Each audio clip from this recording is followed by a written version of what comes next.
The United States is co-hosting the second so-called Summit for Democracy this week. Experts have said that the summit is sowing division, estrangement, and hatred by drawing an ideological line between countries at a time when the world yearns for unity.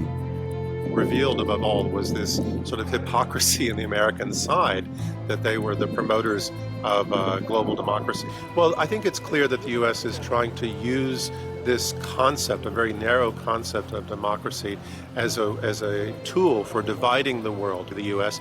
is trying to use its power to limit the development and growth of other countries, right? In other words, what we're seeing is a very undemocratic approach. Right? And the United States is using this excuse, this idea of democracy, but in order to promote hegemony and imperialism globally. I think what it's trying to do is advance this old Cold War logic, and it's trying to push, again, this Washington zero-sum perspective.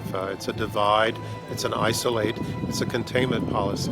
Con estas cumbres para la democracia está buscando consolidar a esos países mucho más cercanos a sus intereses y poder desde ahí, poder influir y hasta seguir hostigando a los países que no se alinean en América Latina con los intereses norteamericanos directamente.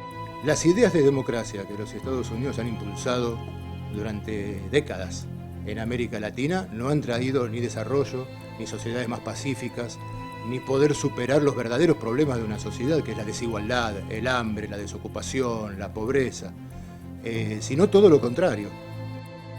Look what happened in Iraq, Syria.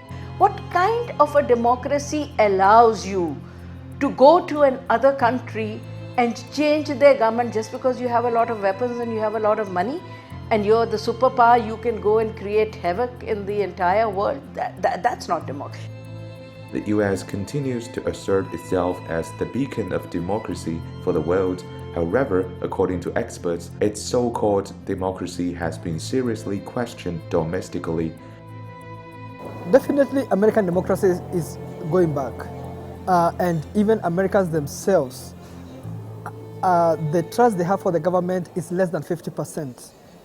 And so we can see that people's eyes have been opened, or the American citizen now realizes that he has been living a lie, because the American system is controlled by a few people with money, rich people who manipulate the system for their own benefit. Las enormes debilidades que tiene un sistema que intentan todo el tiempo presentar como el gran modelo de democracia occidental, pero que es un sistema en que cada vez participa un porcentaje mucho menor de la población norteamericana.